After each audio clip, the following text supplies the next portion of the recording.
So is The it mighty, Rowan? mighty Mike Howe with Silver Tiger Media. How are you? I am great, thank you. And how are you, Rowan? Excellent. Thank you very much indeed. It's such a thrill to speak with you. Thank you very much for your time. Oh, it's my pleasure. Wow, damned if you do. What an achievement. You guys must be so proud of this brilliant collection. Yeah, we are, thank you. Yes, we're very happy. Oh, indeed. And now for me, I can't get past the opener as my favourite track. I've no idea why. I just love the hell out of it. But the entire album sounds so organic. There's something decidedly special about the current lineup that's helped to produce such a killer album?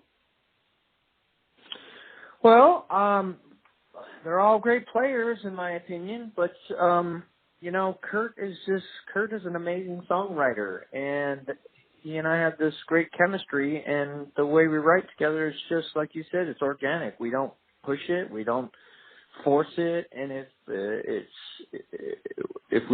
we're loving it, it stays, and if it's finding difficulty, we just move on, and we don't find difficulty too much. So it's just a joyful, easy songwriting experience, and so I think that's why it shows. Oh, fantastic. And are you always jotting down material along the journey and sort of writing tracks along the way, or is it a matter of actually setting aside specific time for the writing process? Yeah, it's definitely setting aside time. Like, okay, now we're going to start the process so that we don't have to think about it all year long. We like to wait, get away from it and do the touring thing. And then when it's time to write, we get into writing mode. And it's like, okay, now we're just going to focus our minds and write some music. Oh, fantastic. And from a production perspective, how did you all go about it? Was it a sort of collaborations and discussion between the two of you primarily, or the music before the lyrics? How did it all come to pass? So this is how it works, and it has always worked this way since I first met Kurt Vanderhoof back in 1987, I think, or 86, yeah. And so we decided we're going to start writing a new album, and he goes into his studio in his house, and he puts on his metal brain, and he starts writing, and he presents me with like maybe 6 songs or so. When he gets them down, he writes the basic tracks all the way through, a basic song, drums, bass, and guitar on it, and then he sends me these tracks, and I listen to them and get excited, and then he keeps writing. And then I'll go up to his house, and he'll throw a microphone up in front of his console, and he'll sit down, and I'll just, whatever inspires me, I start screaming out melodies, and sometimes lyrics come out that we keep, and sometimes lyrics come out that are silly, but we keep them anyhow to remember the melody and work with them like that, like work in progress. And sometimes we'll change the lyrics later, or fill those in that we don't like, and keep the ones we do. And basically, it's getting the melody down around the songs. And the great thing about modern technology is, because we have all the tracks written on digital, we can move around parts and sort of do a post-production writing while we're doing it. And it's a great tool to keep the creative juices flowing while we're writing. And basically, that's the outline of how we do it. Wow, it's no wonder it sounds so organic. I remember thinking about the band's typical 2-year cycle in album production, but I don't remember a previous work creating just quite as much excitement for me personally as this one has. What was the most enjoyable part for you about making this record? Because it's abundantly clear that you're all enjoying the hell out of this material. Yeah, I mean, the most enjoyable part, I don't know. We're just lucky. We enjoy it all, and if we're not enjoying it, then we move on and get rid of that. We know it's not working, so we move on. And so we're like an emotional band, I sing from, my heart and my emotions, and if it's not moving me, and if Kurt sees that it's not, he'll go, okay, that's done. That's not working. Let's move on, and we move on. And we both know when it's working. It's pretty apparent to both of us what we like and what we don't like. And it's as easy as that. Wow, it just must be the experience working together for so long that just creates that special bond in creating music. And Kurt, along with Chris Collier, produced 11. Was it the same team for Dan? No, it was just Kurt this time by himself and me, singing the melodies and all that. But Kurt, he's an amazing talent. I mean, that guy is so talented. He's a great songwriter, a great guitar player. His rhythms, the feel of those rhythms is what drives us, and so every guy came in and played their parts on it, and I think that you can feel, like you said, you can feel each guy playing his ass off, and it shows, and that's what I really love about this album too. And I keep saying I listen to the tapes hundreds of times over and over again, and I didn't get sick of them because, like a lot of people say, they can really connect to it because you can feel the passion in the playing, and Kurt's mixing of it all really shows that. You can hear everybody just playing their parts, and I really love the mix too. Oh, indeed. That's particularly why I wanted to ask you, if I could, with respect, a different question in relation to some of the content. I was going to ask you, if I may, what jumps into your head straight away when I say a couple of the song titles, such as Rot Away? Yeah. Well, that's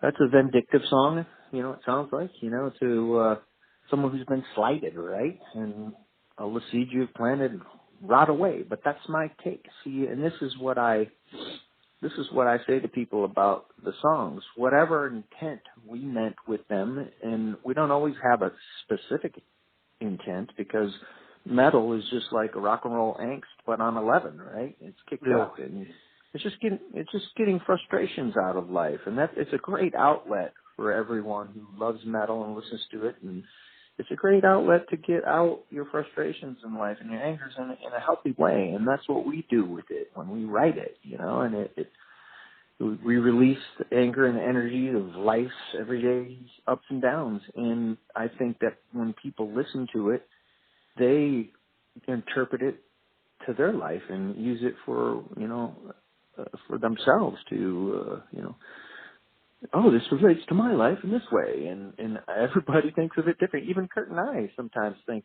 oh, this means this, and he says, oh, I thought of it this way, and we wrote it, right? So that's what I love about it. It's interpretation, but it's basically, screw you for doing this to me, or screw me for doing that, and it's art form. Oh, absolutely. We do love going to metal church and getting that angst out. But I've got to ask you about Like I said, it's good therapy. Absolutely. Tell me about Monkey Finger, if you would. Monkey Fingers, huh?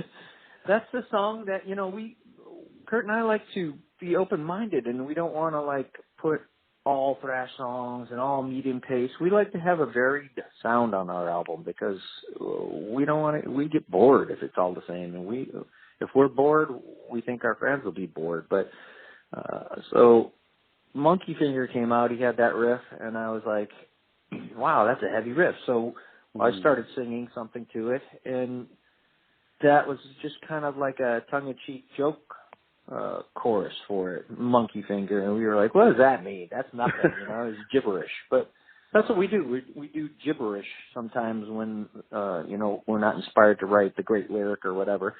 And the gibberish on it was like the Monkey Finger, and we were like, that's kind of weird, but kind of funny and kind of cool. And we were like, let's just keep it, because it's, we liked it. And that's all there is to that.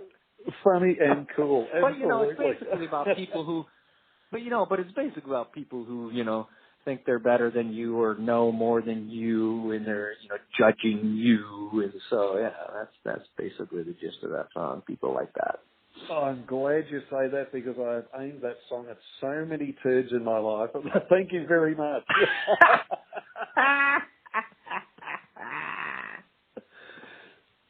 Mike, would you tell me a little about the brilliant cover art? Who created it, and what does it represent? Well, once again, I'm going to have to say that, Kurt Vanderhoof created it in his dark room in his house. But, He's just trying to come up with something that was symbolic for Damned If You Do, because it's a very broad stroke of a saying, if you ask me. You know, that's Yeah. why we love it, because it can be interpreted in many, many ways.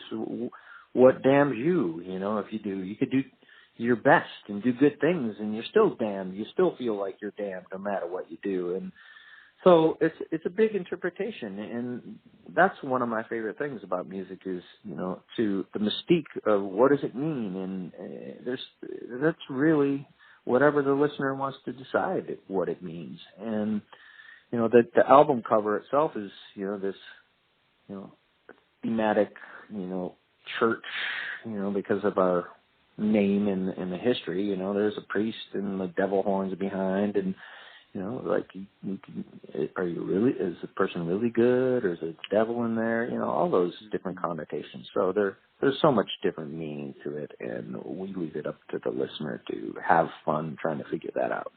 Oh, brilliant. And it's one you've got to own on LP. I've certainly ordered my blue and black splatter vinyl from our friends at Rat Cave Record. It's one I've got to have on LP. Right on. Oh, indeed. And as well as the autographed deluxe CD bundle, I've got that one on the way as well, and I can't encourage people enough to get on it before they're sold out. They're brilliant. Well, thank you very much. I appreciate that. Pleasure indeed. And have you played any of these tracks live? Well, we haven't played any of them live because we haven't toured since the album release, so we're getting ready to go in pre-production for going on the road, and it's going to be a lot of fun, you know, changing up our show and figuring out the new set list. But yeah, we're definitely we love playing new music. Mike Howe is all about, you know, new music and living in the moment. So on 11 we played like 3 songs off that album on our tours, so it'll probably be the same, at least 3 songs off this, because you know, that's why we're out there, to promote the new album, and plus we like playing new music and fresh music. Indeed, and I hope some shrewd and wise promoter from Australia is already in your ear about getting you out here for the tour schedule. Any news for us there? Yeah, well, we say this every interview. We want to come to Australia very badly, of course. We would love to come there, and like you said, it's up to a promoter that can maybe put out an offer that is good for all parties. And you know, we want to be able to come there, but we have to do it in a correct manner where we can present our band, you know, professionally and put our best foot forward. But it's not. It's a long way to go. So I don't know what the market is on there, but we're hoping to connect with a promoter that may be able to make that possible. Absolutely. We'll keep our finger on the pulse with that one. We cannot wait to see you out here. And of course, yeah. The break that you had between 1995 and 2015 is basically a lifetime. What are you finding most satisfying about coming back to Metal Church and getting right into it, especially with an album like Damned that you've just knocked out of the park? Yeah. Well, you know, it's a personal thing for, you know, Kurt and I and the band to write and record a record, and then to put it out there and have it appreciated, and going on the road and meeting the fans and playing the music, and just experiencing the music live together with the fans is magical in itself. And but secondary to that, my favorite thing is to, after the show is over, go out and meet and greet with every fan who wants to come and say hi and take selfies and get, you know, autographs. That is something that really fills me up spiritually, because it doesn't fall short on me how lucky of a man I am in my age to be able to have a second go around at this and get on the road and get to meet the people who love our music. And it's something that can't be described. It's just a joyous and spiritual connection, and I love doing that. Wow, you're just fueling the excitement too, to get you out here and go through some of those meet and greets to get some of our albums signed. But in the meantime, Mike, thank you very much for your time today to discuss this brilliant album. Would you please pass on our congratulations to the rest of Metal Church? I will. Thank you, Han, for spreading the word of Metal Church out there. We very much appreciate it. It's our absolute pleasure, Mike. It's a thrill to speak with you. Thank you so much for your time. And thank you. My time is is your time, and I really appreciate talking to you. It was great talking to Absolute pleasure. Take care, Mike. We hope to see you in Australia soon. you. Okay, you too. Bye-bye. Bye bye.